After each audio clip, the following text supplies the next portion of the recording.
Good evening. Welcome to the Cabarrus County Board of Commissioners work session for May 4th, 2026. Chairwoman Lindsay is out and asked me to chair this meeting on her behalf. She sends her regards. If I could ask Commissioner Pittman to do the invocation. Let's pray. Almighty God, our Father, we thank you for your love and your mercy to us. We know we do not deserve it, but we're grateful that you care for us anyway, that you gave your Son Jesus to die in our place. Lord, we thank you for all the many blessings that you give to us, and we pray that you would guide and direct us and fill our hearts with a greater desire to be a blessing to others. Lord, lead and guide us through this meeting tonight. Help us to take very seriously matters of importance to all these, our citizens, Lord, those whom you love, whether they know you or not. For those who don't, we pray they will come to know you. Lord, be with those who are ill and having special needs, especially we lift up Commissioner Wortman's mother, difficulty she's going through right now, and pray that you be with her. And I lift up the family of Jim Stowe, whom we buried yesterday, Lord, and I pray that you be with them and give them comfort and peace. Guide and direct all that we do is say that we may do your will. In Jesus' name, amen. Amen. Great. I need a motion and a second from the board for the changes on the agenda, including page 3. Second. All in favor? Aye. Any opposed? Motion carries. First up, we'll have Mr. Stiffel from the North Carolina Office State Auditor. Yeah. And you got to mash those buttons pretty hard. There we go. First try. Well, good evening, board. My name is Andrew Stiffel. I am the Charlotte Regional Field Manager for the North Carolina Office of the State Auditor, and I want to thank Vice Chair Patrick and as well as the rest of you for allowing me to speak tonight. I just wanted to briefly introduce myself to those of you that don't know me, as well as share a little bit more about what our office does and how we work with local governments. So, again, for those that don't know me, my name's Andrew Stiffel. I was born right here in Cabarrus County my whole life. Was up in Raleigh the last 4 years working at the legislature for both the Senate and the House side, and started with the auditor's office in July of last year, which brought me back home. And I now have a 10-county region. I basically say if you stand in the middle of downtown Charlotte and drive about 90 minutes outside of it, that is my territory, if you will. So my job is to go around into these regions, meet with local elected officials, business leaders, nonprofit leaders, whatever organization they may be with, and just, again, share the word of OSA and what we do and how we can be of assistance. So we now have field members in Asheville, Wilmington, and Greensboro doing what I do as well. So we're working to cover the whole state, almost there. So our office is made up of many divisions, just like any company, but when it comes to our audit divisions, we have 6 different kinds. They are financial, investigative, performance, rapid response, DAVE, and information systems, and I'd like to briefly just share what they are and what they do. So our financial team performs what you might think of as just a typical government audit. They do these for universities, community colleges, other state agencies, or really any other unit of government. These audits are just to ensure that financial statements are up to date and ensure that these agencies or government entities are fairly presenting their statements. Our investigative division is led by a career prosecutor. Her team investigates reports from our tip line for fraud, waste, and abuse of state taxpayer money. This is more of the illegal things that you might think of, embezzlement, stuff like that. So our team, what they do is they'll go through, investigate everything. Once they have a report, they'll turn that over to the SBI or the proper authorities, who will then carry out an arrest. Our performance team helps improve government efficiency. These reports not only focus on financial matters, but also scope of work when it comes to government, ensuring that best practices are taking place so that time isn't wasted or resources aren't wasted. So it might not be just money, but also the actual practice of what these entities are doing. Our rapid response team is one of our newer divisions, and it's in its name. A typical audit can take anywhere from 6 to 18 months. What our rapid response team does is 2 to 4 months. We'll turn out a report where it's substantial enough to to be a report, but it's also digestible to really anybody in the public and gives you a good broad snapshot of what we might be looking into. So a lot of reports will start like this. For example, the CAT system in Charlotte, we did a rapid response audit on them. Our full comprehensive audit on them will be coming out probably in the next month or so, but we were able to quickly go in, look at CAT, see what might have been some of the baseline issues that they were having, and then jump into that further. Our second newest division, and newest as of today, or as of July of last year when it was created, is the DAVE division, which is the Division of Accountability, Value, and Efficiency. This is to examine vacant state positions. So we had a DAVE report come out towards the end of last year, beginning of this year, that showed lots of lapsed salaries across all state government and why these positions weren't being filled. Some positions, certain agencies like the Highway Patrol was using these vacant lapsed salaries for gas for their troopers. So things that need to be used, but not necessarily the right way to use it. So what this division is doing is seeing what positions we can eliminate and if we need to fund certain agencies more, since they're using lapsed salary money and should be using appropriated money. And then lastly is information systems, very simple, not financial at all, but going through state government and making sure that IT systems are up to code, up to date, no security inefficiencies, things like that. They also handle our own IT as well. And then outside of audit, normal things, scheduling, administrative, constituent services, communications, legal, and then external relations, which is my division. So our external team consists of the field managers across the state, our communications team, and our constituent services team, working in a bit of a triangle to, again, share the word of OSA, as I've said before. And then, lost my spot, sorry. I'd like to share just a little bit about Auditor Dave Bullock as well. So Auditor Bullock is the 21st state auditor elected here in North Carolina, born up the road in Lincolnton, went to UNC Chapel Hill and then Campbell Law School, then worked down in Fayetteville as a prosecutor and private attorney for a handful of years before being elected auditor back in November of 2024. And what the auditor does is obviously oversees OSA in its entirety, but outside of that, sits on the Council of State with the 9 other statewide elected officials, and then also sits on the Local Government Commission, which is headed up by the treasurer, but he sits on as a voting member.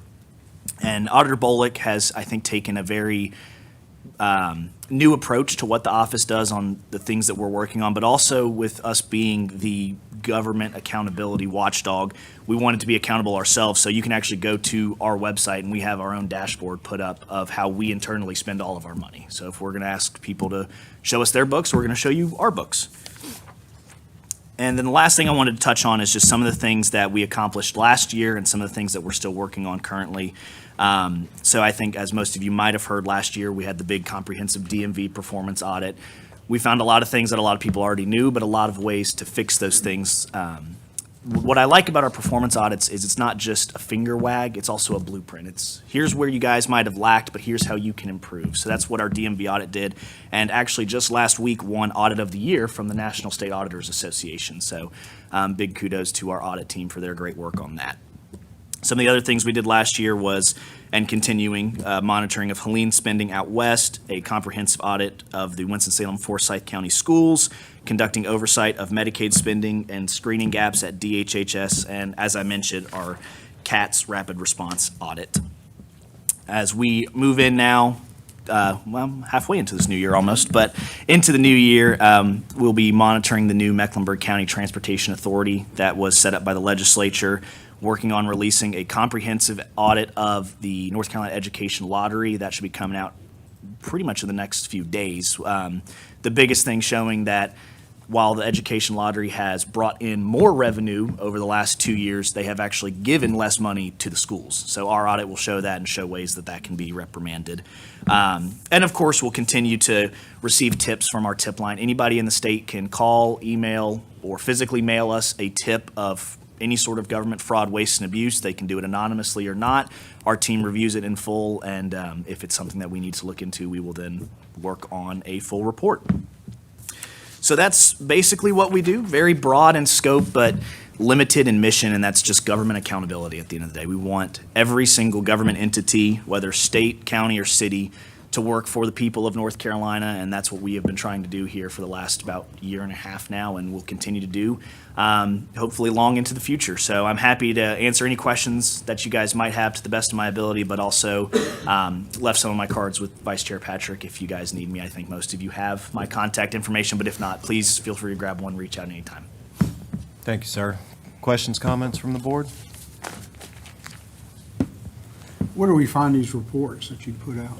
They're on our website, ncauditor.gov, and we'll have a tab there that's just reports, and you'll be able to go through all the way back actually to 1998. So you can just go through, they're just PDF files, and I like the way that we've done ours because you can get the basis on the first 2-3 pages. We have a snapshot for each report that we issue of what our findings are and what our recommendations are. So you can breeze through a lot of them if you want to just kind of get a snapshot of a majority of things we're doing, or if there's a very specific one, you can go in there, word search DMV, and read the whole 600-page report if you had the time. Do you post a rapid one as well? Yes, sir. Those are all on our website, and a lot of them are on our social medias as well. So Office of State Auditor on Facebook, Twitter, LinkedIn, a lot of our reports are linked there as well. What do you do for like the local county, like in conjunction, like if we ask for something to be looked at, or just, to kind of see if we're heading in the right direction on something, or you see something there? How does that process work? Yeah, it kind of depends on what the tip, for lack of a better term, would be. I've had certain instances meeting with county commissioners outside of this county that they might have had issues with the school board, so they've recommended that, and then depending on what the tip is, sometimes they just think it's mismanagement of funds. Sometimes it's possible embezzlement. So depending on kind of what that tip is, then it just goes into one of those 6 audit divisions that we have. I would say 9 times out of 10, most of our audits are going to fall under performance. So rapid response will issue that short 2 to 3 month snapshot, then performance will do the entire audit itself. So that's where a majority of it goes. And even though I work for the auditor's office, I am not an auditor. I'm not a CPA in any way, shape, or form. I have a poli-sci degree. So it really just depends on what that scope is. Okay. Have you seen counties utilize your office to kind of go through their books just to give everybody a comfort feeling that there's no allegations or anything? Yeah, absolutely. We've seen that from a handful of government entities, and even most recently it was, I want to say Baptist on a Mission is the group. I'm not 100% sure, but they're a nonprofit group that was getting Helene money, and they had some reports that they were misusing those funds. They asked us to do audit, and we found they're completely up to code and spending the money exactly as they should be. So to your question, yes, that's something that a lot of entities, government and not, have come to us just to be like, hey, we think we're good. Can you just make sure? So I will say it's been tough to balance the workload for our audit staff. There's just under 200 of us total at OSA, so about 160 odd auditors probably. So to have every single entity that receives taxpayer money audited is time consuming. So it's about managing our time and kind of finding what is most necessary. But at the end of it all, yes, we have had folks come to us and just say, are we good? And I assume since this is a state service, there's no cost passed on to the county for if we had something done. That's correct. Yes, sir. Yep. We get money from the General Assembly allocated to us to pay for these audits. So, and all of those, by the way, with our internal dashboard also, every single one of our reports at the very bottom of the last page will tell you exactly how much the audit cost. So you'll be able to see exactly how we're spending our money on salaries and notebooks and pencils, but also how much money we're spending on each of these audits. Thank you. Yes, sir. Thank you.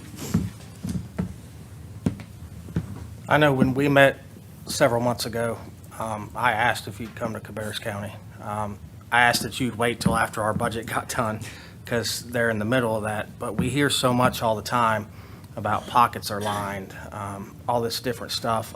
I fully stand behind our finance department. I think I put them up against anybody in the state. So if you were to come to Cabarrus County, what would that actual audit look like for our staff? Mm-hmm. So can you explain what that looks like for our people that are going to go through it? Because I'm fully willing to do it. I'd like to put it to rest one way or the other. If there's things we're doing wrong, let's fix it. If not, I'd like that publicized as well. But just, there's a lot of misinformation. So what would it look like you coming to Cabarrus County and doing that audit for us? Yeah, so our audit teams, they conduct first at what's called an entrance conference. So depending on where they are in the state or kind of the scope of the audit, we will sometimes physically send a team of auditors to wherever they might be. So I work out of our Charlotte field office. We have 6 full-time auditors there now. It's only 30 minutes up the road. We could just send them here. What they would do is sit down with whoever, if either in the finance department, budget department, whichever staff would be necessary, just sit down with them, go through books, kind of. It's kind of like a deposition. It's not, obviously, but kind of like that, where just our audit team will have questions, and that will start the process. So after that, then it's all internal. Our team will get whatever books and numbers they need, do the audit process fully on our own, and then at that point, follow up if there's any questions or any other things that they might need, and then lastly, conduct an exit conference where they'll sit back down with the staff and say, okay, here's what we found, here's what we're going to put in the report, and it also allows these folks a chance to respond. So they'll be able to look at the report in full before it's released and say, okay, hey, we didn't know that was a thing, thanks for pointing it out, or hey, we disagree with this statement here because of X, Y, and Z. So the people that are being audited also get a chance to respond to that report before it is released to the public. And if that's the route we want to go, which again, I have no problem with it, how do you start that process? It would have to be really just approved by the auditor himself or by our division leads. So as I was saying to Commissioner Jones, with certain tips we get, people will submit a tip and we'll review said tip and go, okay, this is enough for us to do an audit, or well, maybe it's not really anything substantial. And some people come to us and it's not that anything's wrong is happening, they just don't really like how it's being done, but it's not being done in an illegal or inefficient way. So once that tip, if you will, comes through, it really just comes down to approval from the division's heads. Once they get all the information they need, if they see it's fit for an audit, they'll fire it up and start working on a report. Cool. Thank you. Other questions? Thank you, sir. We appreciate your time. Thank you all very much. Y'all have a great night. Too. All right, we'll move on to Franklin Park Soccer Complex. Mr. Hagler?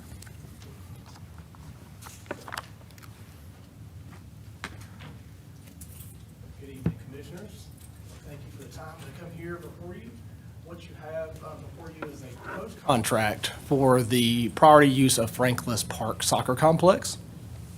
I'm here just to provide a brief overview of that proposed agreement of that, and this agreement is a result of over a year's worth of discussions, many meetings between county management, legal counsel, the Active Living and Parks Commission, and our staff working through the terms to reach this point.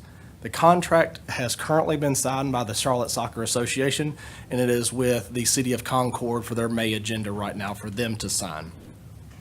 Tonight, I'm just bringing this forward to you to give you the opportunity to review the agreement, understand the work that has gone into it to date. So once the city has that signed, I will bring it back before you here in your June meeting to sign that contract. But this proposed agreement will provide up to $110,000 in revenue while continuing to support recreational athletic opportunities for our community and helping offset ongoing maintenance costs for the complex. When I came before you previously, it was to extend the previous 25-year contract for 2 months to align that with our fiscal year. And in doing so, that lends us now to look at starting a contract with our fiscal year and looking at quarterly installments of those revenue dollars to come in. What questions can I answer for you? Questions? I just wanted to point out, since I'm the liaison, that we're getting away from the 25-year contracts, and this is a year contract, so that we're not locked in for such long periods of time. Correct? That is absolutely correct. The Active Living and Parks Commission does not feel comfortable with anything longer than 1 year at this point. Just with the unknown of the secondary entrance of Franklin Park, other organizations to consider, they wanted to hold to this for 1 year. Now, I know this is with the Charlotte Soccer Association, but some of these teams are fielded in Cabarrus County. That is correct, yes, sir. So they operate regionally. So they are a large organization that's operating in multiple regional aspects, but they have a home base here, a home organization in Cabarrus County that operates and has been utilizing Franklin Park for the last 25 years. And I remember reading the contract, there's something about we will refund $5,000 or something for tournaments that are canceled. Correct. So right now, $90,000, the way this is written is $90,000 guaranteed. There are 4 $5,000 opportunities for sole use weekend tournaments. And if a tournament were to be canceled, they could get a portion or all of that particular portion of that tournament back to them. But right now, the $90,000 is guaranteed no matter what. Okay, that's what I want to understand. Yes, sir.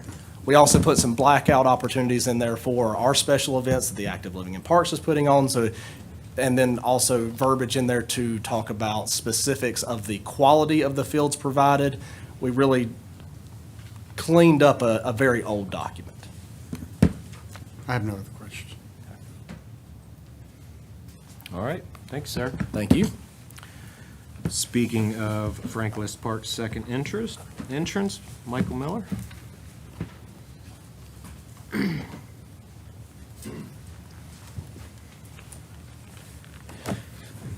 You're not Michael Miller. Oh.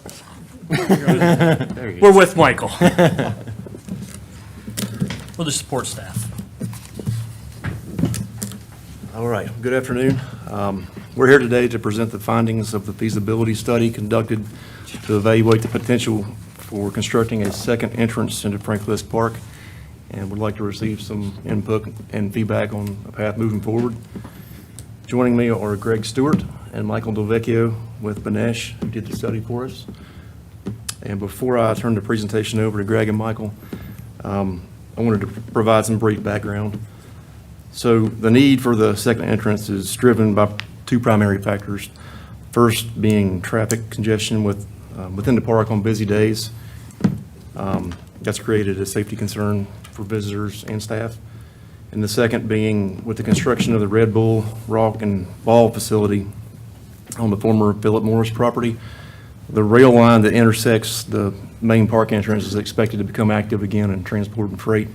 So we feel like that will produce additional challenges, both for safety and traffic and egress out of the park.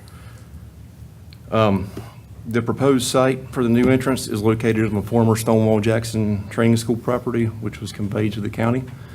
And the new roadway would begin in the central area of the park around the park office and soccer complex.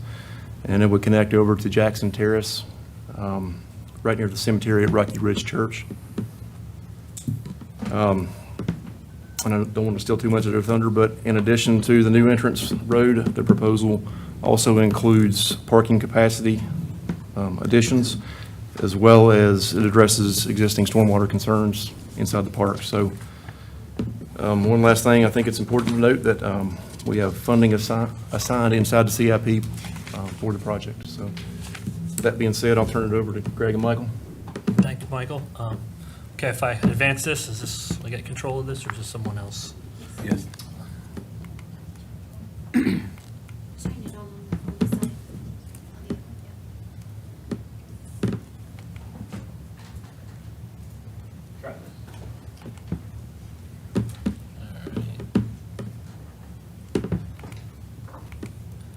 See if there's a drawing.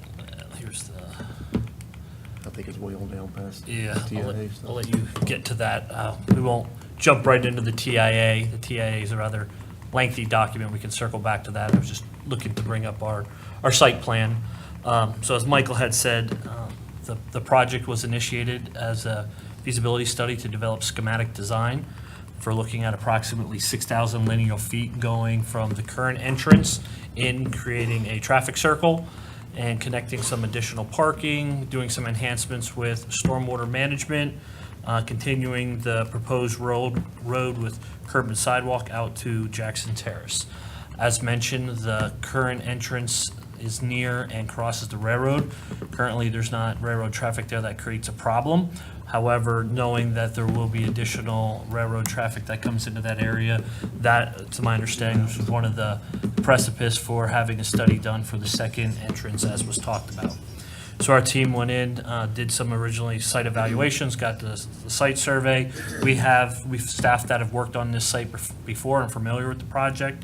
And as part of our effort, we also went and did a traffic impact analysis where we got traffic counts on the backside near Jackson Terrace to look at the traffic impacts that were needed.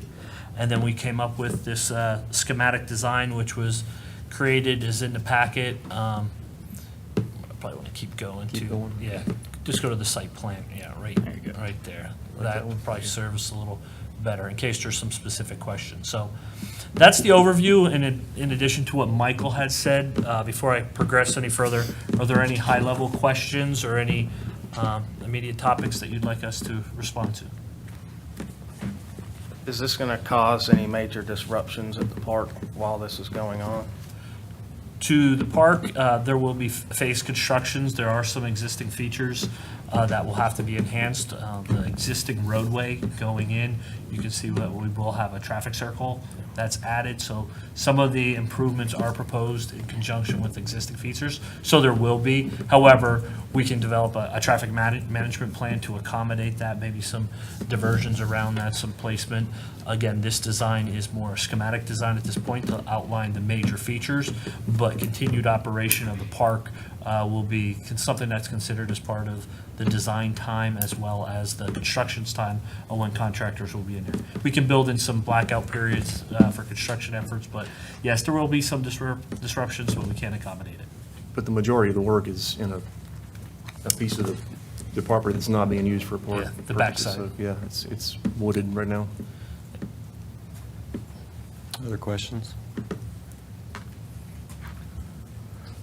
Where's this, for Michael, the timeline in our CIP and full design and? It's all now, that? we've actually got an RFQ posted for Okay. full design. That's due on May 13th. So we've got that ball rolling, and once we choose somebody, we'll be ready to roll into full design. So best case scenario, that entrance is open, What do we say, like 2 years? 2 years. We'll probably need about 9 months for design and then a year for construction. and the railroad resumes operations when? Kelly, do you know? We'll be slightly ahead of Red Bull. We'll be ahead of them. Yeah, just barely, I think, but we'll be Okay. ahead of them. And you may not have the answer to this, I'm sorry to put you on the spot, but the railroad and the crossing and all that is really theirs, but I assume some upgrades the railroad would be making there, or? They have not given us details. They've done some stuff over on Roberta. They haven't given us any details about hours. We're still working with them to ascertain what the hours of operation will be, because we've gotten a little bit of conflicting information about that. Okay. So we're working on that, so we'll let you all know as soon as we get the details on that part of it. Well, railroads work on their own timeline. Any other questions? Just thought, but you know, with the railroad. You can turn your Own microphone. improvements, or will they pass some of those on to us for the crossing? There's no plan for them to pass on fees to the county. It will all either be through the rail or through our fees work. I did actually try to speak to them about catching some of our costs, but haven't been successful so far.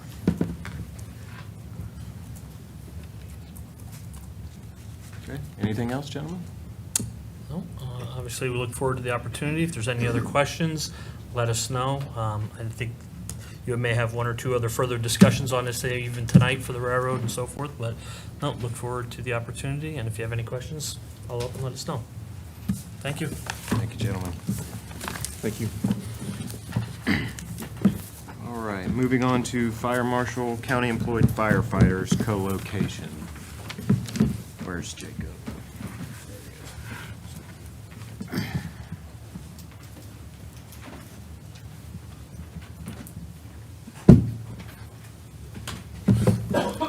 Good evening, Commissioners. Thank you for allowing us to come in front of you tonight. So there's no formal presentation. This is a follow-up from the budget retreat. So as you recall, we discussed during the budget retreat, we made a formal presentation on a co-location of our county employed firefighters. And at that time, there was a request to take that back to the fire chiefs and have some further discussion, just to make sure that we were on the right track with that. So a lot of positives came back out of that meeting. So we did go back at the Fire Service Board meeting. in April and present that idea back to the fire chiefs. We had a lot of good constructive conversation. Commissioner Pittman and Chair Lindsay were able to be present at that meeting and take part in those conversations. It was very productive. There was an idea that has not been presented to us before now that came up during that meeting that we do feel like is a beneficial option to move forward with in consultation with the fire chiefs. So that is to look at dividing the personnel between 2 locations and then supplementing those units with fire department staff that are already in place to essentially form 2 units in 2 different locations in the county to provide additional coverage and a greater broad spectrum. So at the conclusion of the discussion, there were 2 votes taken by the fire chiefs. Again, I feel like it was a very, very productive meeting. All of the volunteer fire departments, their chiefs voted in the affirmative for both votes. One was that the positions as they currently are budgeted needed to exist and were beneficial. Again, all of the fire chiefs voted in the affirmative on that. And then all of the fire chiefs voted in the affirmative that they wanted to move forward with having additional conversations on what 2 best locations facilitate that idea of that 2 location plan. So kind of what we're looking for tonight is any additional conversation that you all may want to have on that. And then just kind of looking at a consensus to move forward with having those additional conversations with the fire chiefs on what those locations would be and kind of formulate an official plan to come back, partner with the fire chiefs to present that back to you all as a formal recommendation. So that's kind of what we're looking at tonight is just any additional conversation that you all would like to have on the topic, and then just looking for a consensus on what all you think moving forward and whether we move forward as a consensus. And then Kelly, if you'd like to add anything. Yes, and we have started running GIS modeling to determine how we can get the most agencies impacted by splitting up the team, because there are certain locations that will work best to raise or lower, which is Yeah. make our ISO ratings better. So depending on where we put them, so it can impact almost every Yeah. So jurisdiction except maybe. if you recall back to our presentation, one of the issues that we have is the way that we're currently structured. ISO kind of moved away from giving credit for our people because we weren't part of a fire department. And so by doing the co-location and doing that partnership with the fire department, that OSFM has given us permission back at that point to then get credit for those people again. And so part of the conversation and question at this point is what 2 locations do we get the biggest bang for our buck? So I've had GIS begin running numbers and doing some map analysis on the 2 best current station locations that if we put those people at, where do we reach the most amount of districts to get that credit? So GIS has turned that back around to me as far as the basic numbers, and then we're running the analysis on looking at what 2 locations cover the most amount of districts with the least amount of duplication with the least amount of uncovered districts. I don't think we have a combination of 2 locations that covers everything, but with the 2 locations, I think we can get down to at least 1 or 2 districts that are excluded versus where we were all in one location, we could only hit about half. So it seems like we have some positivity that comes out of that. Questions? What you said and what he said. What you said, what he said, are y'all doing that together, or are you running a separate? No, they're running it through their GIS. Yeah, she's Okay. referencing my Yeah, analysis with Okay, county so GIS. you're running that, and you're looking at it to see the benefits and stuff? Yes, we will identify which locations would provide the best coverage and give everybody the bump in the ISO rating and provide that back to you all in a recommendation for locations. So before we can really consider this, we need that information. We just needed consensus that this is what the board was, direction the board was wanting to go, so that we could make that, we didn't want to start asking the volunteer fire departments to meet with us and establish plans and create all that if we didn't have some consensus. Okay. I didn't know if we can put this on new business, because I have the fire study that we paid for twice. It's like 300-something pages. And I need a couple more weeks to look at that before because there's a lot of information to digest in that, so I wanted a couple more weeks to be able to look at that. And we can have Jacob resend that because I don't know if Commissioner Patrick has that because it was a while back. Commissioner Wortman I gave gave him me a a copy flash on a thumb drive. drive. Okay. So 30 minutes ago. Does anybody else need it? We can, okay. We'll send it out so that you all have access Yes, to it. please. You can review it. Commissioner Wortman, do you have both copies of the old one and the? Yeah. Okay. I was wondering, and I'm not going to mention the department because I don't want to bring that into this discussion directly, but there is a department that I've been hearing often does not respond to calls because either they're understaffed or people, can't get off work to go and stuff like that. Would the way that you're planning to divide up 410 possible help to alleviate that some? So if it's the department that I believe you're speaking of, there's additional conversations to be had on that topic. And so it just depends on where they're placed. There is some additional options too in the short term that I think Kelly's going to discuss with you all, that may potentially alleviate part of that issue for now. Again, Kelly's going to speak more specifically, I believe, on that with you all. But yes, depending on what options we go with, again, because we want chief involvement, kind of what my plan is at this point is to take and formulate that information,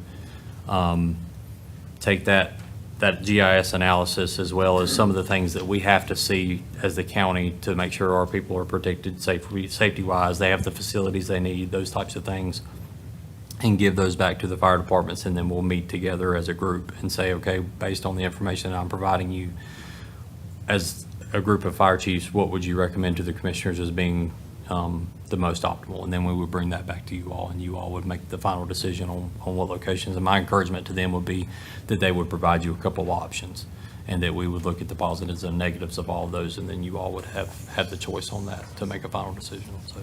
And I would say, I think the members of that department are not happy with that situation either. They would rather be able to go when they're needed, and they can't always do it. It's a problem. So I hope we can work something out about that. Yeah, we will consult with our attorney on it. So is the board like to put that on new business for the upcoming regular meeting? Okay. All right. Anything else? Thank you, gentlemen. Thank y'all. All right, moving into discussion items, we have a presentation from the Tourism Authority. Ms. Carpenter and Mr. Mills. Good evening. Evening. Thank you so much for affording us this opportunity to come before you again. I first want to thank Commissioner Wortman and Kelly for serving on our board of directors. Your dedication and direction, I was trying to think of the right word, is greatly appreciated. So thank you for doing that. And I'm going to apologize ahead of time. You all have seen a lot of these numbers because we did just present at the summit to you all. But for the sake of your viewers, we thought we would just do some touch points quickly.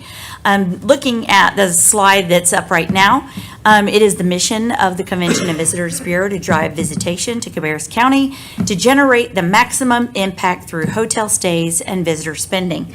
I also want to remind everyone that we are funded by occupancy tax, which is a tax that is paid by the visitor when they spend the night in a hotel. So it is not a local tax that constituents and citizens pay. So just to let you know that. And also to preface, we are not here to ask you for any money. We actually generate some money for you all. So John, go ahead. And so talking about the impact of tourism, these are last year's numbers because we are in the year for the year right now. So this is kind of an overview of what we generated here in Cabarrus County last year. And these numbers are some pretty big numbers. And from the year prior, we were up 8.7% last year in visitors activity. And if you look at the daily numbers, they generated 71,000 in state tax revenues, 493,000 in worker paychecks. So these all, tourism and these visitors have an impact on our community across the board. And this is the big one. Everyone says, well, other than traffic, how does it benefit me? And the taxes that are generated by visitor spending in Cabarrus County, they represent a tax savings of $178.24 per resident. So what that means is, if it were not for hospitality and tourism and the visitor, every person who pays taxes in Cabarrus County would pay an additional $178 in taxes. So it is a benefit, and it's our goal to make sure that number continues to increase every year so that it saves our residents some money. I'm going to talk, we're going to show a quick little video, and I say it's quick. It has got a lot of information in this video, but this talks a little bit and shows a little bit about it doesn't talk, it shows where we have marketed in the last year.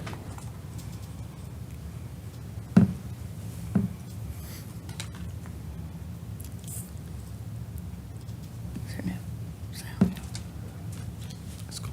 That's fine. He's good.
So as you see there, a lot of that was our marketing from last year. And a lot of people here go, well, what is it that you all do? Because they don't see these ads and online ads because they're put in markets outside of our area. So we always like the opportunity to be able to come in front of you all and show you a sneak peek of what we did in the past. Burger Madness, it goes without saying, Burger Madness was born during a very tough time for our restaurants during COVID. And we sat down and tried to figure out what we could do to help our restaurants' cash registers ring. And we came up with this crazy idea of a burger competition. We reached out to those restaurant owners and managers and said, would you like to do this? And they said, sure. And initially we pitched a week, and they said, well, it would be really difficult for people to eat all these burgers in 1 week. So can we do it for a month? And well, everything else was quiet at that time. So we said, sure, if that's what you want to do. It was supposed to be a one and done program. And unless you are under a rock, you will know that it is anything but one and done. We are on year 5, and we sold a record number of burgers this year. I say we did not. Our 25 restaurants that participated sold over 9,500 burgers. Now, of course, Lee Sandwich Shop won this year. But what we like to say is all 25 of those restaurants who participated, they were all winners. If they sold burgers during the month of March, then they were winners, because that is that's the purpose of this program, is to help them on their coming out of the fall and into the spring in a shoulder month. And we've had nothing but amazing feedback from our restaurants and our locals. And we actually had, this was never intended to be an overnight. This was intended for advocacy only. And we had visitors from 14 states that actually checked in at our restaurants here. So, yay! 97% were from North Carolina, but still 14 states were represented. So super excited about that and super proud of that. So we will be hosting Burger Madness again next year. And I encourage each and every one of you to don't eat a lot in February and get out there and support our restaurants in March and have a burger. So. Talking about meeting sales, which is another thing we do. We go out and we recruit meetings and conventions to come to Cabarrus County. Last year we had 22 events, which equated to 22,000 room nights with a $13 million economic impact on our destination. And turf sales, you all remember that we did turf 3 high schools way back when. I can't even remember how long ago that's been. But we turfed 2 fields at West Cabarrus, one at Cox Mill High School and one at J.M. Robinson. And go back one more, sorry. And those equated to 13 events, 4,000 room nights, and a $4 million economic impact. So the return on our investment is doing very well. The other thing we did was a Mondo track at Robinson High School. And just so everyone knows, our dollars legislatively, we have to spend our money on tourism-related items. So we did not do this just to upgrade 3 high schools and their athletic facilities. We did this in order for us to have first right of refusal after the school to be able to host overnight tournaments or weekend and weekday tournaments at these facilities. Our event rights holders actually chose J.M. Robinson for this Mondo facility because it's a little more separated from the school and the parking is much larger than the other 2 schools. If you were by this high school, J.M. Robinson, over this weekend, we hosted a national middle school track event. And I will tell you, there was not a piece of grass or pavement anywhere that didn't have a car on it. It was a huge tournament and went really well, even with a little bit of rain. But this facility last year generated 6 events with 2,000 room nights and a $3 million economic impact on our community. Donna, while you're on that slide, can we take a moment for you to explain how great the athletic director is there and how such a relationship is so important for that to be successful? I sure will. Thank you for bringing that up, Kenny. Pat Helm is the AD at Robinson High School, and without his cooperation, we would not be able to do these events. He works tirelessly with our team to pull these events off. They're no small feat, I can assure you, and I don't think he gets paid any extra money to do this. He does it for the love of what he does, and we certainly appreciate him very much. Our opportunity market sales, these are like car shows and those different things. It's 7 events for 3,000 room nights and a $3.5 million economic impact. That's it. Oh, and then I'm going to turn it over to Mr. Mills. Yeah, the meeting sales is just huge. I mean, we're talking 130,000 room lead nights that they produce in a year. And that's not all in the year for the year. In fact, they got a piece of business already booked in 2029. So they work that far out because that's how these planners work. So one of the primary reasons we're here this evening is the legislation requires that this board actually adopts our budget with our board members that approved our budget at our April board meeting. And then now it's for us to come to this board for an adoption. So just just to show you a little bit about our revenues and how they've looked for the last several years. Obviously, FY 2025, we had a record year at almost $7.8 million. We came back this year and we planned a $7.5 million budget based off that record year and some of the events things that were taking place. So we approved this budget and we were ready to go, and little did we know, our friends at Embassy Suites were going to remodel their entire hotel.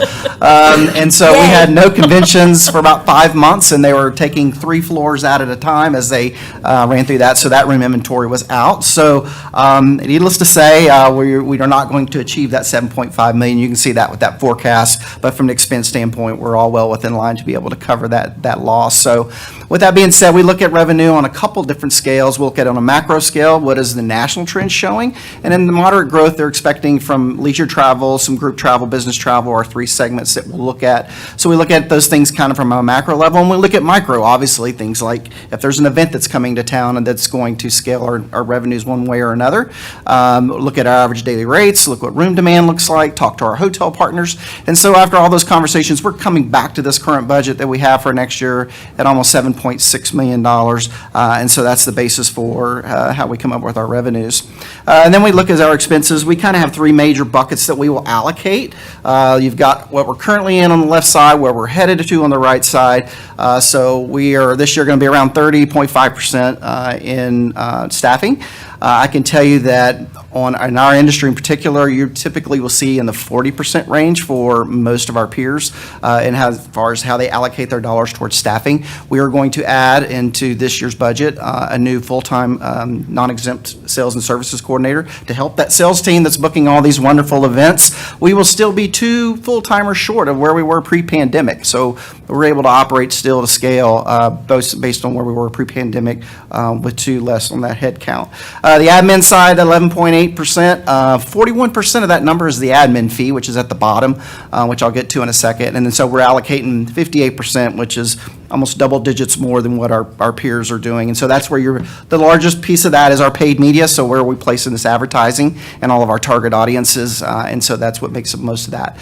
So with the budget, you see it's $7.5 million. The county retains, through the legislation, 5% administrative fee, so the $367,000 almost drops into your general fund for your use. And then we have this annual marketing agreement of another $367,000 that the county retains, and we work with the county team to be able to talk about what tourism-related capital projects we can come up with to be able to utilize those funds. And so proud to say that the project that we went to, we cannot borrow money as a TDA. So if anything was large scale, the county would borrow the money, and then we would use this tax to reimburse it, so the county general fund wouldn't have to pay it back.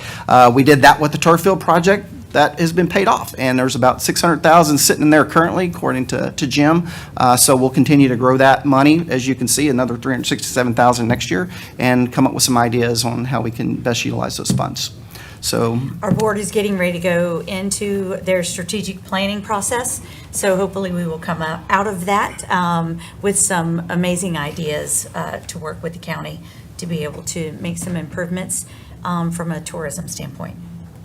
and that's it. Does anybody have any questions? Questions, commissioners?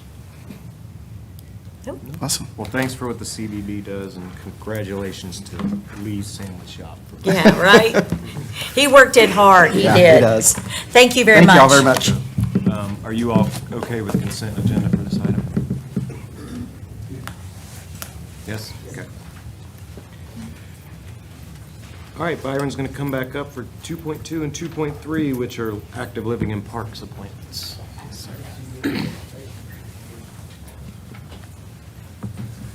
Hello again. So the one before you is for our Midland seat. Ms. Chastain was appointed to fill the remainder of Mr. Cook's term ending May 31st, and the Active Living and Parks Commission unanimously voted to appoint her to the Midland seat, as she is the only eligible application for that district ending May 31st. Any questions for that one? Consent? Okay. Next one?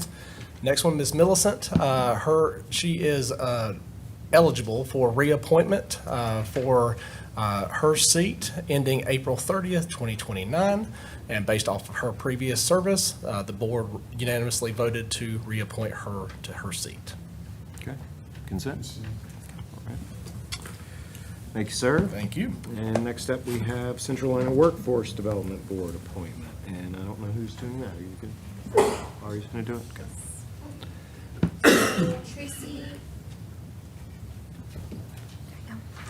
Tracy Hampton holds the private sector seat number 3. She's the HR/professional on the Central Iowa Workforce Development Board, whose term ends on June 30th, 2026, and that seat will need to be filled.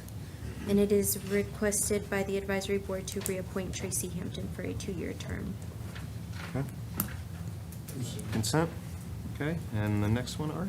The next one, Chad Champine holds the private sector seat number 4, construction on the Central Iowa Workforce Development Board, whose term will end at June 30th, 2026.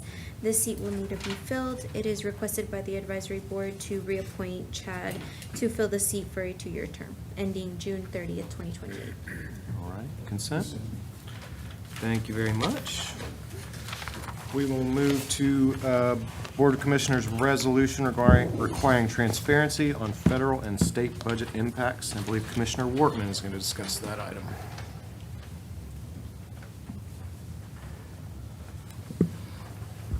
We had a group of citizens come to us and ask that we adopt this resolution.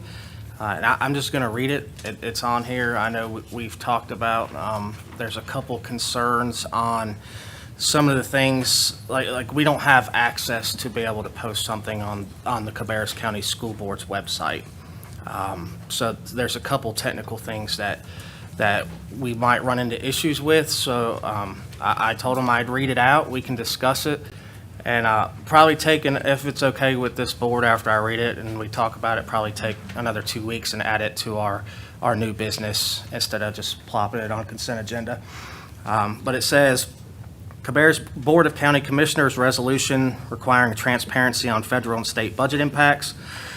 Whereas our county government and school system rely significantly on federal and state funding streams to deliver essential services to our community, and whereas our Cabarrus County school system serves nearly 35,000 students and relies on federal funding for special education services, Title I programs, school nutrition, and Medicaid reimbursements, and whereas federal budgets have created uncertainty about the continuation of critical programs, including the Supplemental Nutritional Assistant Program, Women, Infants, and Children's Program, Medicaid, and educational funding, and whereas federal and state government funding streams for the services we administer are becoming increasingly unpredictable due to H.R. 1 passed by the 119th U.S. Congress, creating cascading impacts on state and local budgets for years to come, and whereas the North Carolina General Assembly has not yet passed a comprehensive state budget, forcing state agencies and local governments to operate on continuation budgets that do not account for population growth, inflation, or increased service demands. And whereas these combined federal and state budget uncertainties create cascading impacts on Cabarrus County's ability to plan, budget, and deliver services that our residents depend on. And whereas residents have a right to understand how decisions made by federal and state governments affect their access to local services. And whereas transparency and accountability are essential principles of democratic governance, especially during times of budgetary uncertainty. Now therefore be it resolved that the Cabarrus Board of County Commissioners hereby commits to providing clear, accessible, and timely information to county residents about budget impacts resulting from federal and state government decisions. And this broke down to Section 1, Public Transparency.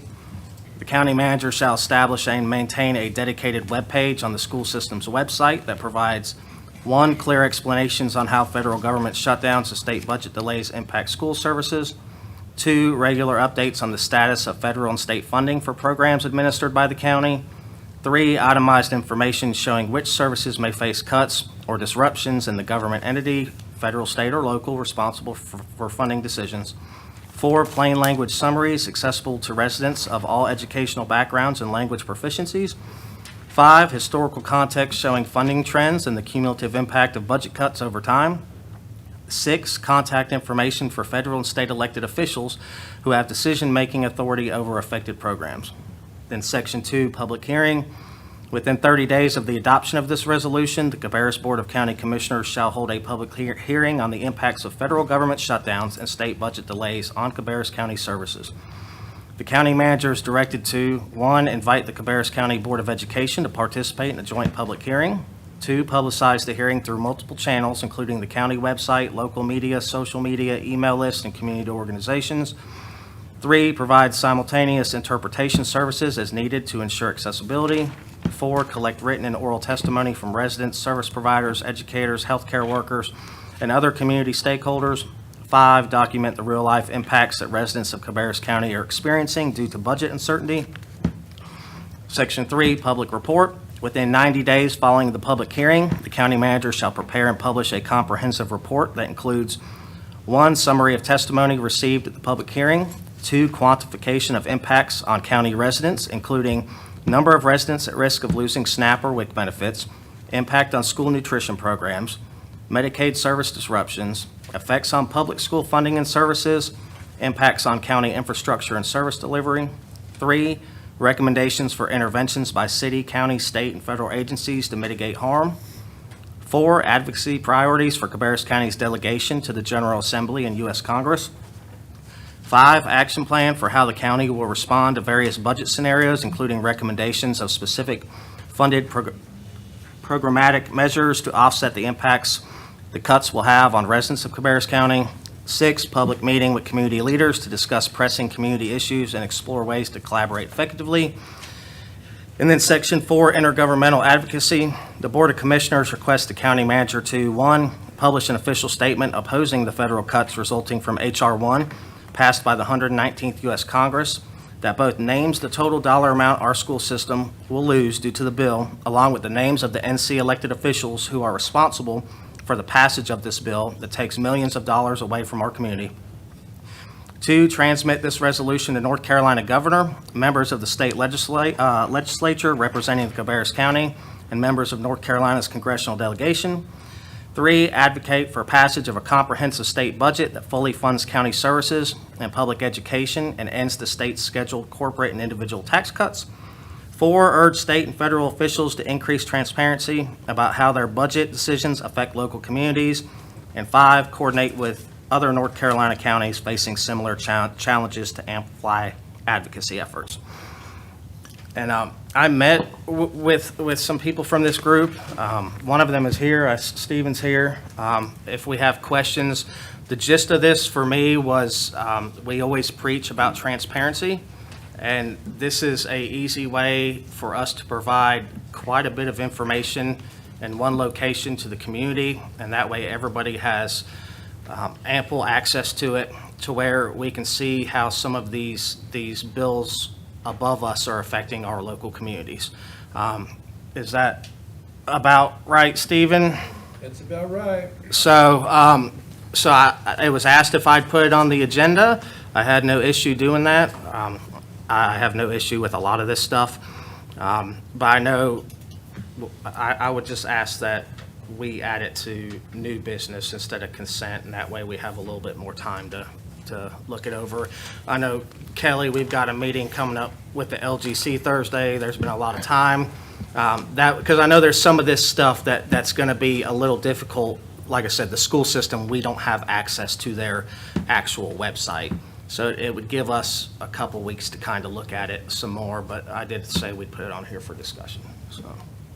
Yeah, we don't have access to their website. Of course, we could ask them to host it.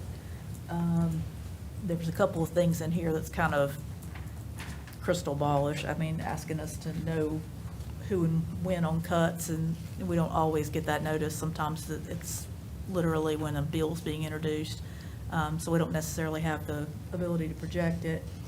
90 days might be rather quick, especially with regard to an action plan, because it may require funding locally, or, resources that you may need to fund to help us get an action plan. So we might need a little more time than 90 days, but those are kind of my first thoughts, just as a response. So could you look at it and with Doug and find out, some of these things, I don't have a problem with it. I agree, we're going to be under some time frames that we probably can't meet. And there's a couple things in here we may not legally be able to do. I'll need Doug to look at that, but there's just a few. But I'd like to kind of massage it to where something we can work with, because I think it's very important we get something out there about our transparency with them on that. But I think it needs some work, but I think it's something we could work with. And I will engage with the schools on that. I don't know if that's something that they can just go ahead and host, or if they need to get their board to approve. Other comments? There's some things I like in this, believe it or not, there are. But I'm glad we're going to wait, have hopefully the full board together before we act on this. And I do plan to have some amendments to offer. Okay. I think the other thing I'd request is, this is quite a bit of work for staff in here. And so maybe at the regular meeting, when we just, after having massaged it, and maybe you could kind of give us a, gut check on what kind of time and potentially even cost commitment this is going to require for us, especially in the middle of budget season. I don't necessarily have a problem with a lot of this as well, but I do recognize the time commitment for staff and don't want to put them in a crunch when we're trying to get a budget out too. We are. Yeah.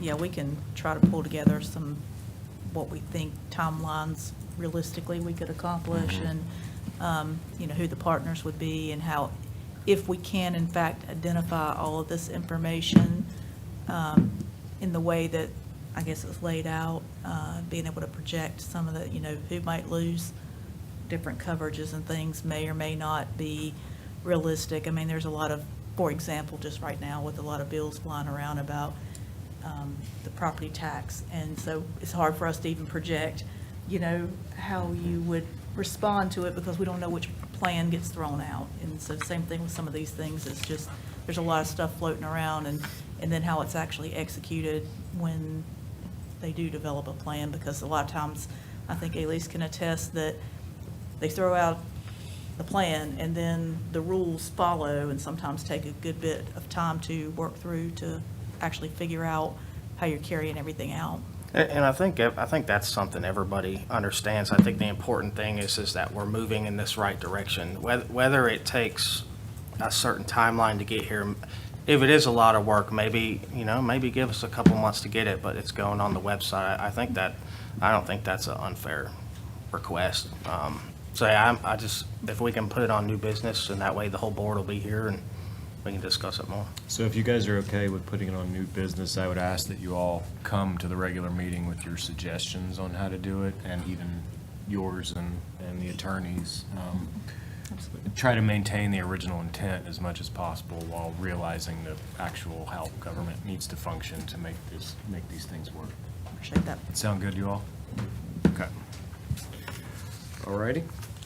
Moving on to Consolidated Human Services, Social Services, Home and Community Care Block Grant. Suzanne and Tammy are here. Good evening. Good evening. How's everyone?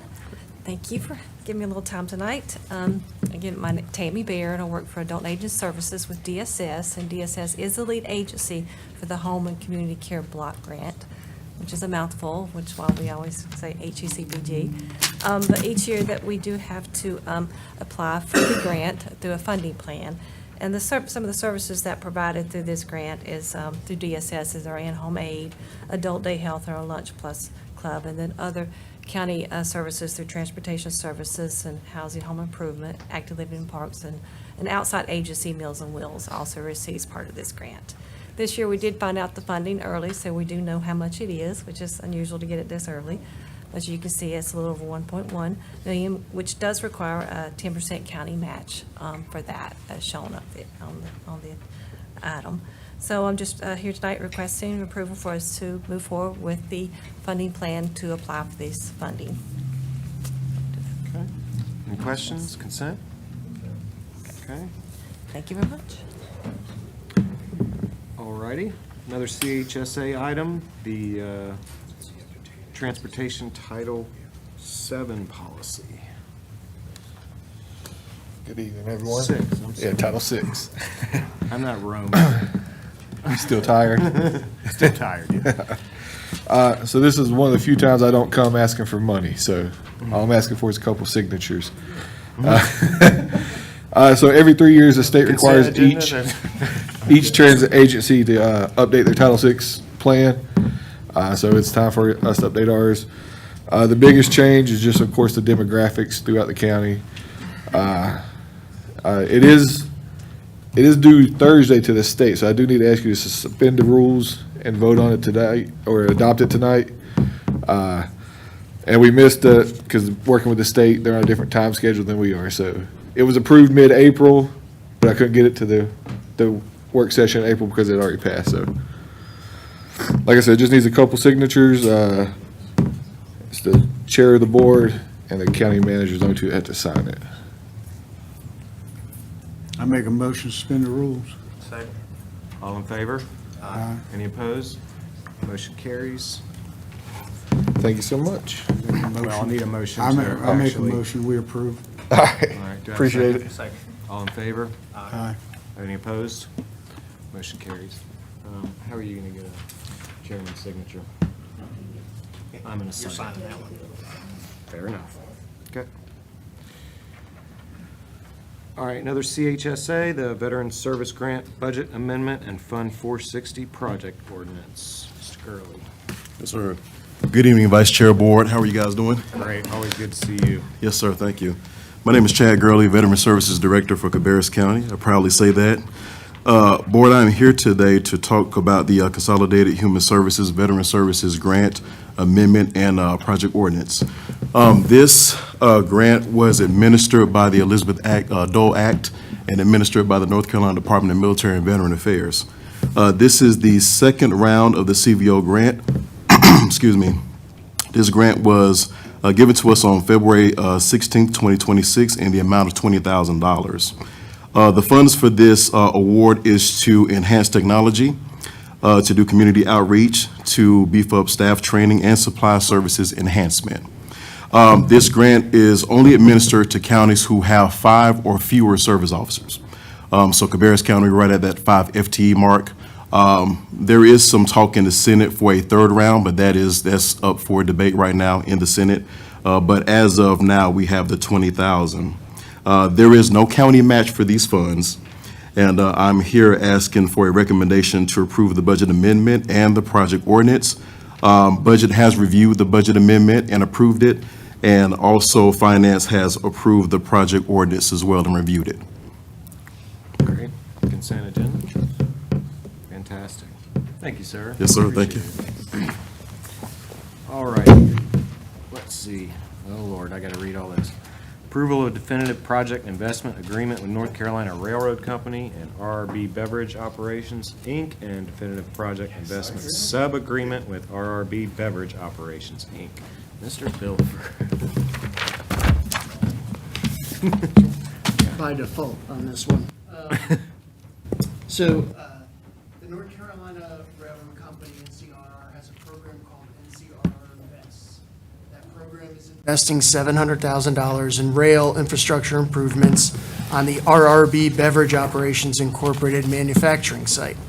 Cabarrus County will act as a pass-through for the funds, and Cabarrus County is not supplying any of the funds for this infrastructure project. Cabarrus County is simply the pass-through for the funds after NCRR verifies the completion of the project milestones. The project includes both land preparation, track work, drainage, and signal work. County staff can provide details on both of the agreements, the county involvement throughout the project, and a narrative on pass-through projects like these in the past. I don't think all of this board has been present. These pass-through projects have happened with the DOT, so International Drive and the SunCap project, those were all pass-throughs, and in the past, Deputy County Manager Marshall would have handled those. So by default, that fell to me on this project.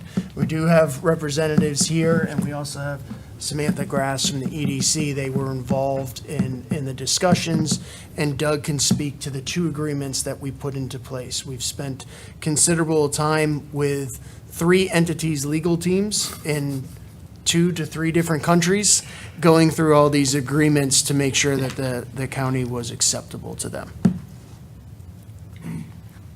Questions from the board, or do you want to add something? skip that.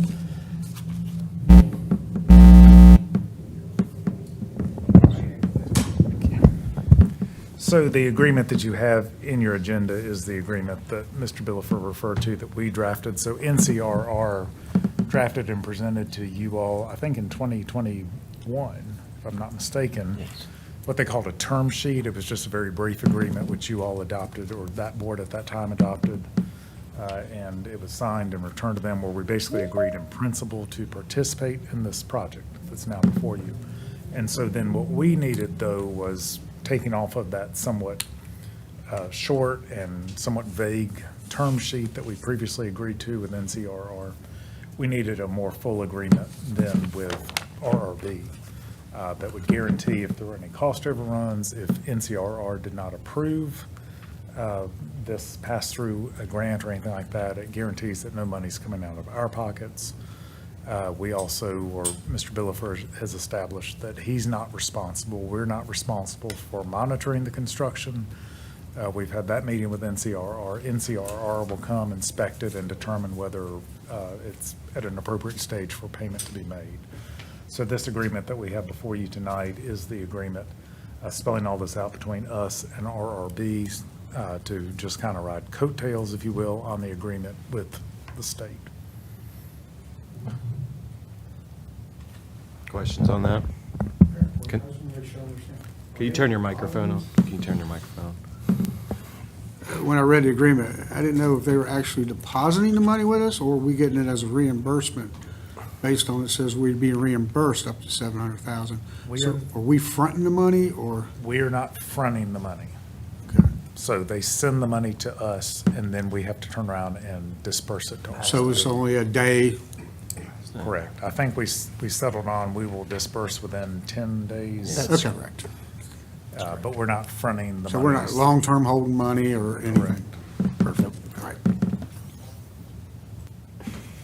And just forgive my ignorance, the reason it flows through us is?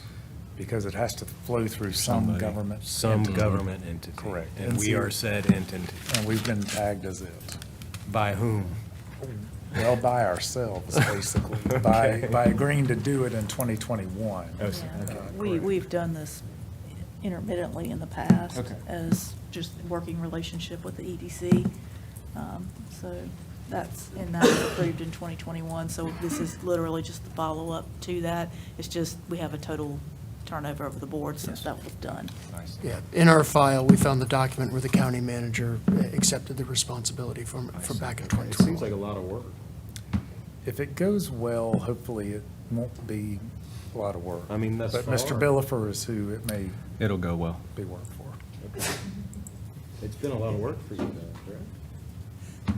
Coordination with the legal team and making sure we go through, yes, we have to review a lot of documents, and when you first read those, and I'm responsible for, rail spur renovations and making sure they're done correctly in the way that it first read, I had a lot of concerns, so Doug and I did work through that. So yes, it is, but like Kelly said, we've done these pass-throughs before. Okay. Guys, consent agenda? Okay. Thank you. Good. Appreciate you. Oh, looks like cut will stand. So fourth amended and restated operating agreement for the Elma C. Lomax Incubator Farm Park with Carolina Farm Stewardship Association. I believe we have a couple online as well. We do. We have Karen McSwain from the CFSA, and we also have Dylan Alexander, who's the actual Elma Lomax farm manager for CFSA. And we have talked to this board about this. We brought this up a couple months ago where they made a presentation, and I wanted to make sure that they got in front of you to let you know that this fourth amendment was coming. Obviously, we expire at the end of June, so Doug and I worked with the CFSA to revise several parts of the agreement, shortening the term, adding some clarification on how quickly CFSA could opt out and how quickly the county could opt out. So that has been attached, that 2 or 3 page agreement has been attached, and we can answer any questions that you might have on it. Questions? I know that was a pretty lengthy email sent to us regarding this. I prefer dissertation, but yes. Does this affect that in any way, or is that a further conversation that we need to have? There were some concerns, and we have Tracy Lecomte in the audience, and she's more than welcome to come up if you guys want to have a comfort level with that. But we did meet with CFSA about those concerns that were emailed to you and had some conversation, and a lot of what we've worked towards is that the county and CFSA need to put together an advisory committee to get back to try to, I guess, I would say completely scrap the old development plan, but update that about what the opportunities are at the farm for the whole community and work towards that. And I'm more than welcome if Tracy wants to speak to that. But we did start to go through that process and wanted to let you know that we plan on implementing that.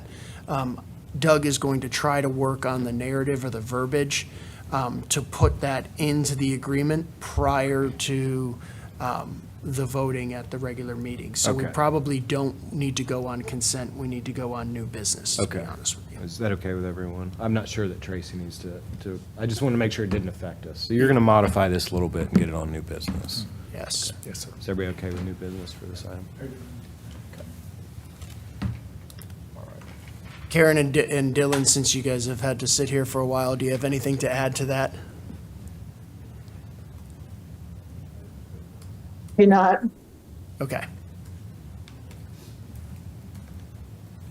All right, great. Okay. Thanks, Sarah. Thank you. All right, Hickory Ridge at Raging Ridge Greenway. And we have Jonathan Young. Hey, Jonathan. Hello, sir. Good evening, Commissioners, Vice Chair. Appreciate y'all having me here tonight. I'm John Young, Public Works Director for the town of Harrisburg. I am pinch hitting. We're supposed to be Brian Lee, our Chief Finance Officer, is supposed to be here. He's not feeling well tonight, so if you would remember him and his family. Just real quick, the town of Harrisburg is continuing its Greenway program. The request tonight is a connection across town or across county property. It's actually across from Hickory Ridge High School. We have an existing Greenway that runs along Back Creek there.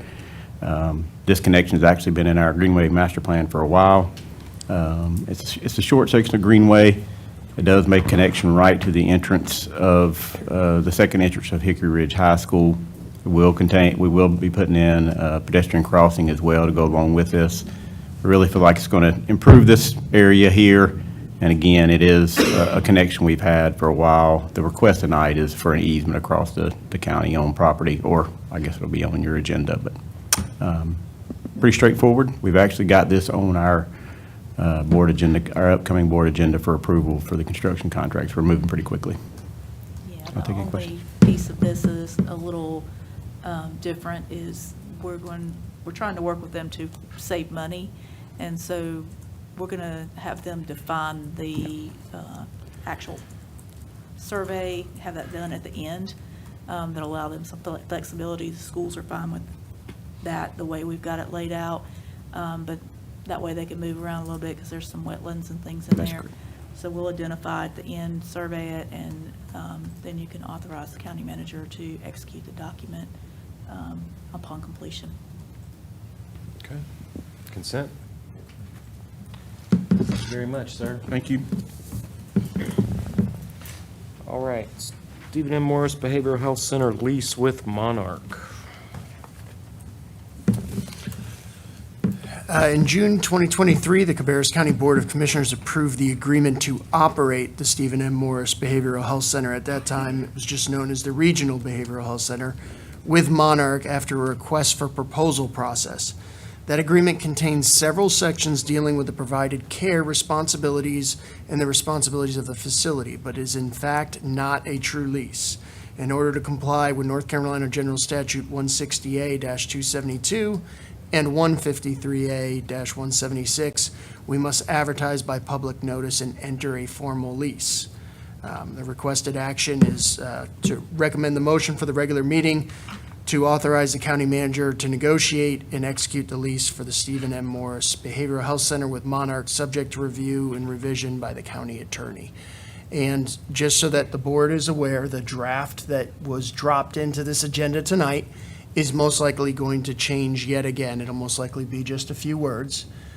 So again, Doug and myself and some other folks on county staff have spent considerable time with Monarch Operations Group as well as their legal team going through the agreement, the prime lease that Doug drafted, from everything from insurance to what happens if the building burns down, all that type of information that goes into there with a multi-million-dollar building being under control and leased by one entity. And we had a last-minute change, whereas Monarch will be funding 2 of the law enforcement officers that are going to be added out there. And when that happened, we had to switch up some of the verbiage in there and add that in, and that's delayed us. So you're looking at what I would call the 98% draft, and I feel confident that we're going to have to change 4 words and add something else in there. But short of that, all of the other text and narrative in there will stay the same. And that's section 33, which I believe is page 23 and 24 in the agreement. Okay, any questions on this item?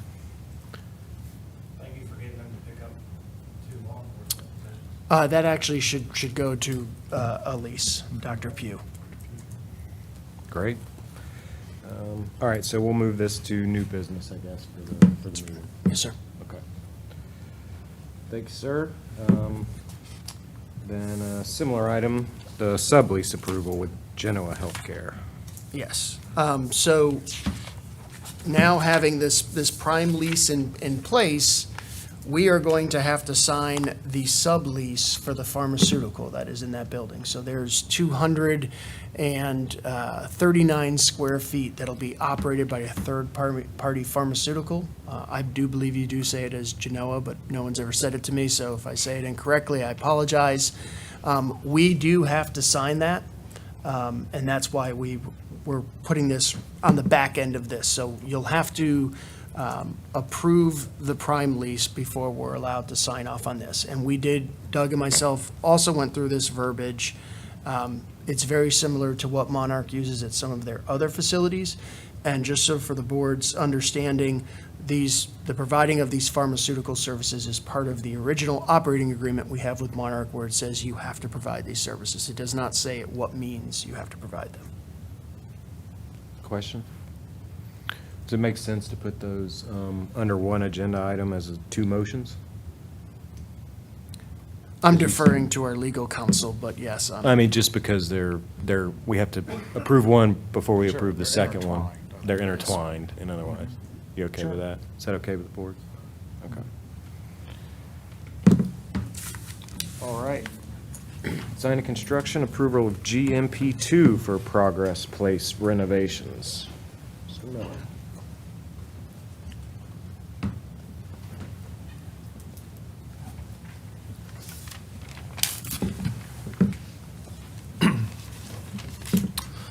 Good afternoon again.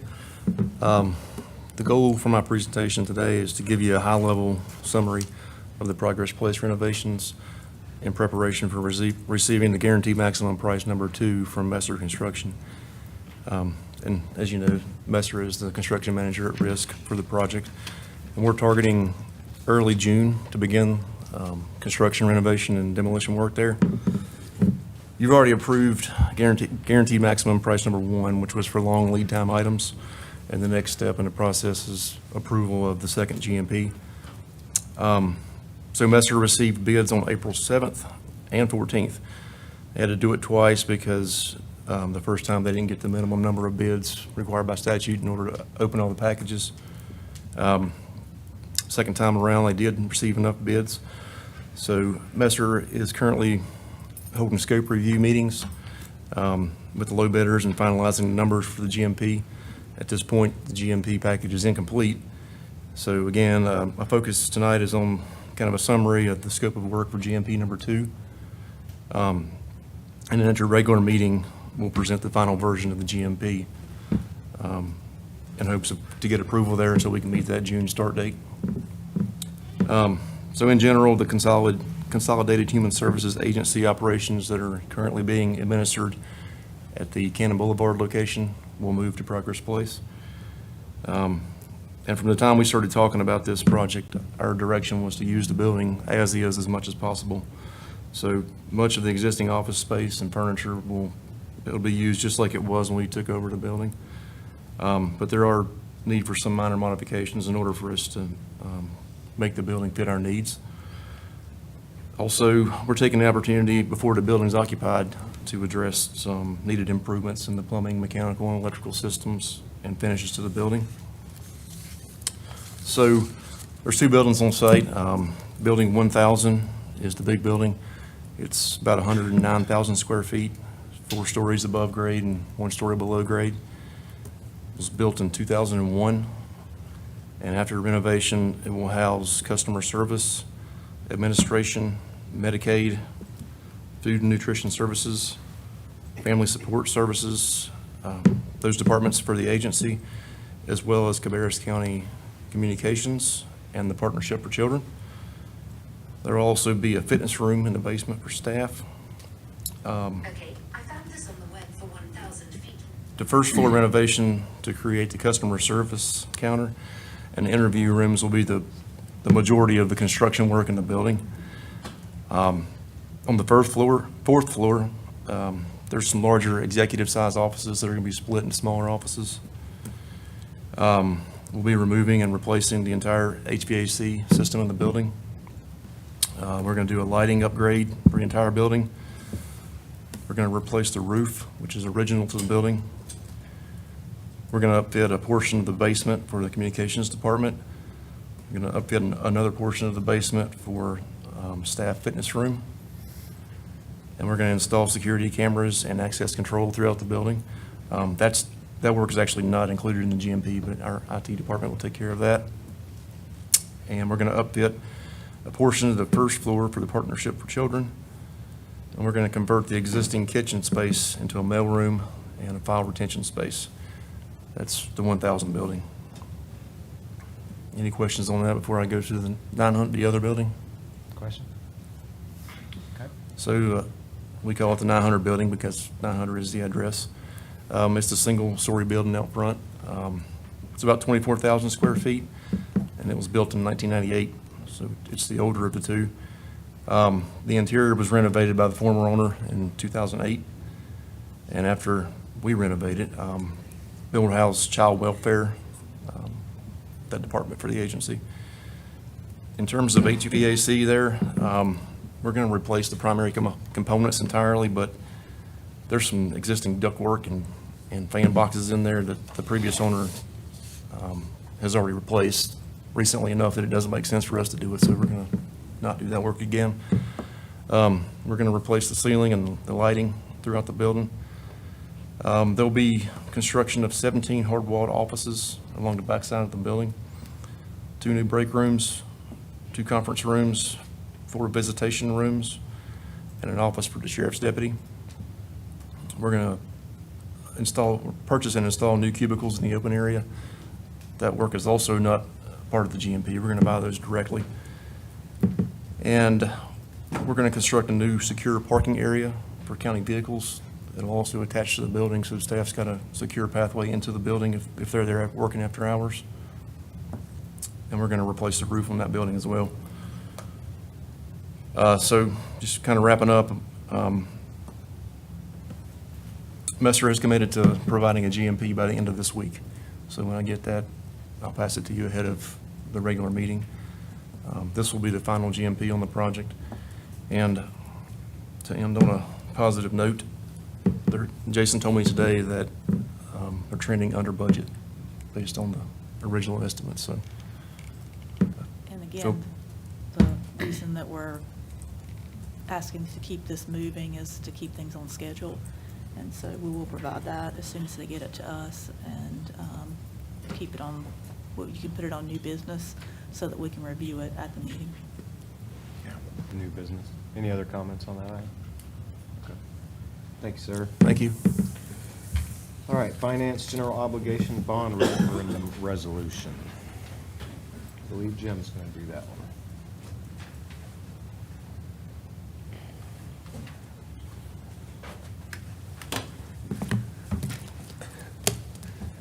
Good evening, Commissioners. What you have in front of you is the initial general obligation referendum resolution authorizing the filing of an application to the LGC for our general obligation referendum debt in November that we're going out for. Now, right now, we are scheduled to do 2 referendums, one for the public schools and one for the community college. And so this resolution just allows us to, we will file something in the newspaper once it's approved, hopefully approved on the 18th, that allows notice to all the citizens of Cabarrus County. There is not a public hearing with this one. That will be in July.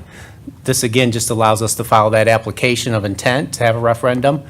Now, by the 18th, we do have to have our maximum amounts for both referendums, so we still have time to get those put into this document. Questions? And so you'll have to fill in the dollar amounts and the language for this, or? Correct. What we would suggest is putting the max amount that you think for each of those categories, and then we can go down from there, but we can't go up. So you want to advertise at the very highest level that you would go, and then we'll back it down as we refine that based on the public comment that we get. Okay, and I know we've talked about trying to get some information about, we think we'll have that Yes. reasonably by the next meeting? Todd, where are we? There is a survey posted. Okay. It's being run currently. And I hate to mix the two together, but how does our meeting at the LGC this week affect this decision? Hard to say. I think we're getting some preliminary conversation, but this conversation really should be about the lobs. Right. But I think it's probably good for us to kind of go ahead and go down this path so we understand all the details that they're looking for from us. So this will end up on new business as well? Correct. Okay, commissioners? Mr. Phillip? If you're gonna put on the thing, the maximum you think it's gonna be, when you might come below that, shouldn't we put the words up to that amount in it? We can. Yeah, it says not to exceed already. Yeah, not to exceed. Not to Yeah. exceed. Well, okay, that's all right, And, never mind. I forgot that part. We'll continue working with you all on refining what that max number would be. You know, we've had some general conversation around the fact that if we go beyond a certain amount, we could start impacting our AAA ratings, and I don't think anybody wants to do that. No. So I think probably start from that area there to have that conversation. And the community college number is a pretty fairly known entity, or known number. It would be Cor- the correct. first 2 It's pretty projects, about known. 70 million, I Yep. think. The question is, what are the school's numbers? We're not quite sure. Well, I mean, they, they passed a resolution of 300. Cabarrus did 300 and Kannapolis did 200. Yeah. So they're probably asking for more money than we would certainly want to bite off in one, I think, based on our debt projections. Right, and you're gonna look at what we can actually Yeah, I mean, service. again, we'll probably Yeah. put worst-case scenario on here just to, and start working backwards from there, because. Correct. Well, I don't anticipate that what goes onto this document will be what you actually put on the ballot. I expect it'll be less. Gotcha. How much does it cost us every time we turn in these applications? To the Well, LGC? to turn in this resolution won't cost us anything. The application, the final application will happen after the vote. So if it's not passed, we don't have to turn in that final application. If it is passed, how much do those applications They're cost? usually $12,500. So the one we did for the lob, that was 12,500? Yes, that is correct. By the way, on that note, from a conversation I had today, and I'm not sure I'm at liberty to divulge with whom it was, you ain't getting a lob. I mean, I'll be very surprised if you do, so you need to go for the GO. Well, I guess we'll see how that affects. Find out Thursday. So we'll find out Thursday, and so I guess this needs to go on new business. Yeah, I mean, Case ultimately, modifications. what would happen is the projects that we're proposing doing the lobs on would have to go onto the GO bond, which would push other projects off further out into the future. The other thing is, you know, we would be into the school cap this year with Northwest. So that's kind of the layout, so we'll be having those conversations. Now, I think we all agreed we wish those two could have been on a GO, but the timing is what pushed those as a lob because the schools are already capped. And that's going to make it exponentially worse if the LGC turns us down for that. So, I mean, we all agree it should be on a GO bond, but timing-wise, they have to have it, so that's why we went that route. Correct. Guess we'll find out Thursday. So. And remind me, did the school board list the projects in their resolution? Would they have to go back, depending on what happens? I And redo They theirs? should not. It was supposed to be pretty generic, but Might check that. we'd need to go We'll back double and check, yeah. Yeah, I didn't think we could tie it to a specific project You per se. can. Once you do that, though, that's the only projects You you can get. So, for example, if this lobs went sideways too close and the ballot was already out there, you know, we might have to Leapfrog move those those. two. And that was kind of why I was talking about, it's better off to be general about the projects in case something changes. In case you have a weird experience of some sort, you know, and this is probably not realistic, but, you know, if a tornado came through and insurance is not covering rebuilding that building completely, you know, would we want to use some lobs or GO money to do that? And you didn't spell out something broad enough to cover that emergency. So that was the reason I was saying it would be better to be a little more broad in the descriptions. Although, I know people want to know exactly what projects, but it does give flexibility in the event of emergencies. And can we take this, I know we no longer do band programs, but can we take this opportunity once again to say the benefit of the band program versus the lobs? Yes. Can you please explain why that was so much more beneficial to us? There's a number of reasons. The first one is, especially if you're doing, you know, 5 HVAC systems, a new construction and all that, most bids are only good for about 90 days, which I'm sure you're aware of being in the field you're in. And so getting all those projects linked up and synced up in time to go and put 10 projects out there, the band allows you a more generalized budget of we're going to do X, Y, and Z, and then you finalize that at the end. The other benefits of that is you're only drawing down on the interest, you're only paying interest on what you've drawn down. And so this was kind of one of the misconceptions that we discovered last year, was that if your project's $100 million, with the band, you don't actually put $100 million, you're only taking about $75 million, because you're not going to expend that full amount during that period, so there's no point in asking the bank to hold that money for you. So what you're doing is truing up at the end. So the other nice benefit of it is, if you don't spend your contingency, you haven't brought it down and you aren't paying interest on it. You only, when you get to the end of that, you can finalize pretty solidly where you're at. And at any point, if the interest rate starts going the wrong direction during that process, you can go ahead and close up that band and finalize everything. Did I get everything right? So if we were to take a loan out under a band program, we pay just the interest until that building is actually constructed and open.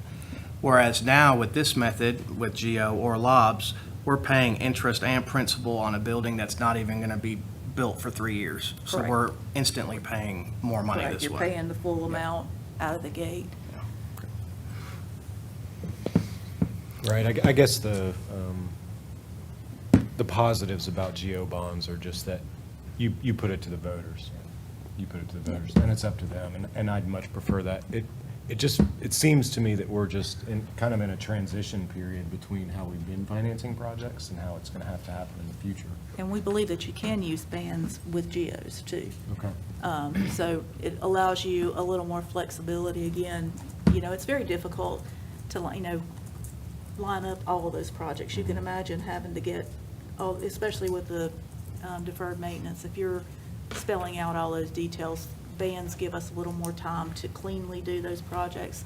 And you can still do it, and you're still getting all the benefits of it, we believe. So. If anybody would like to contact the LGC before our meeting on Thursday at 2 to tell them the importance of Northwest Cabarrus High School and Elementary School, what would be a good way for them to get in contact with the LGC? Is there an email? I believe they have a. They do have a, Comment site. a comment site, yeah, we could get that and post it. Yeah, we Thank you. we can do The that state for you. treasurer is the chairman. So, Yeah, I believe there's a place where people can enter comments. Comments, correct. We'll make sure that's available information. Okay, this will have to go on new business. Everybody okay? Alrighty. Sheriff's Office will welcome Chief Burchett for approval of Axon Skydio, I think I pronounced that correctly, drone contract.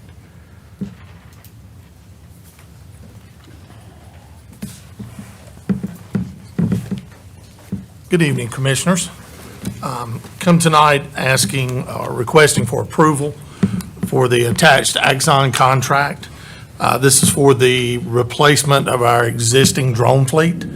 A number of factors why the fleet has to be replaced. One is the federal government's direction, which we have to stay in compliance with in order to operate a drone program, is banned any drone that was manufactured in China.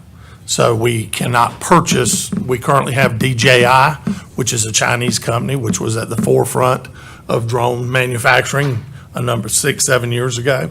That edict has come down, which bans the use of federal funds to purchase drones unless you're purchasing a United States made, which Skydio through Axon is.